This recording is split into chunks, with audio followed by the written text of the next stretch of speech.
Aloof roommate is physically linked to my water cup. I twist the cap and he groans. I take a sip and he licks his lips. But when I poured bubble tea into it and took a few hard pulls on the straw, he lunged at me and snatched the cup away. Don't suck. My cheap plastic water bottle hit the dorm floor and shattered. Great. My roommate, Sebastian, slid a drawer open and pulled out a cup. Here, take this. It was a glass tumbler. High quality stuff. It had these transparent purple lavender flowers swirling around the glass. The lid had a small, tight silicone hole tailored for a straw. It looked brand new. Pristine. I was honestly a little shook. Thanks, man. He avoided my eyes, turning his back to me to focus on his gaming rig. I carefully twisted the lid open. Immediately, a suppressed, low groan came from Sebastian's direction. I poured some warm water in and took a sip.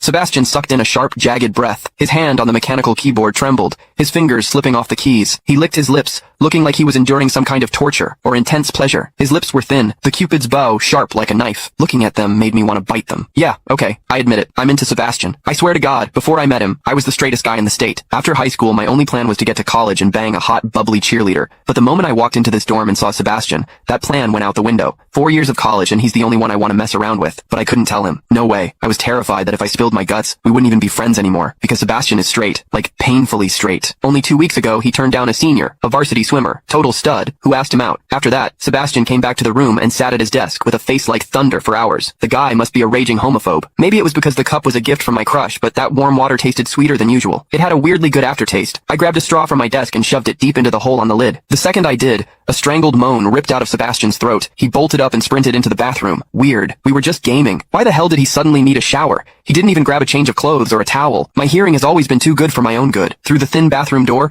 I heard whimpery, muffled sounds. Soft, hot, suppressed. As a dude, I knew exactly what that sound was. He was jerking off. When I get horny, I usually wait until lights out and hide under the covers like a rat. But Sebastian, it's the middle of the damn day and he just goes for it? Talk about high testosterone. Sebastian is gorgeous. He's got that cold, don't touch me vibe, but his eyes are sharp, almost like a fox. He looks like a priest who's secretly a sinner, tempting as hell. I've heard people say his smile is killer, but I've never actually seen it. Sitting there, I couldn't help but picture what was happening behind that door. That aloof, icy face flushed with heat, his lean, muscular body. The veins popping on the back of his hand as he gripped himself. Does he keep that cold expression even when he's beating his meat? My thoughts were getting way too dirty. My face felt hot. After a long time, I heard a final, guttural grunt from the bathroom. The door clicked open, and Sebastian walked out. His face was bright red, a sheen of sweat glistening on his forehead. There was a visible tooth mark on his lower lip where he'd bitten down too hard. He walked straight to his wardrobe, grabbed fresh clothes, and went right back into the bathroom. Then the shower turned on. Okay, now he was actually cleaning up. The mental image of him panting in there made my throat dry. I grabbed the glass tumbler again, and chugged a few large gulps. The water in the bathroom stopped, then started again. It took him forever to come out. When he finally did, he looked at me with this weird, resentful glare. Strange. Was I imagining things? Sebastian sat back down to game, and I poured myself another refill. I wasn't really thirsty anymore, but I began chewing on the plastic straw out of habit. Click the link in my bio to get the full story for free.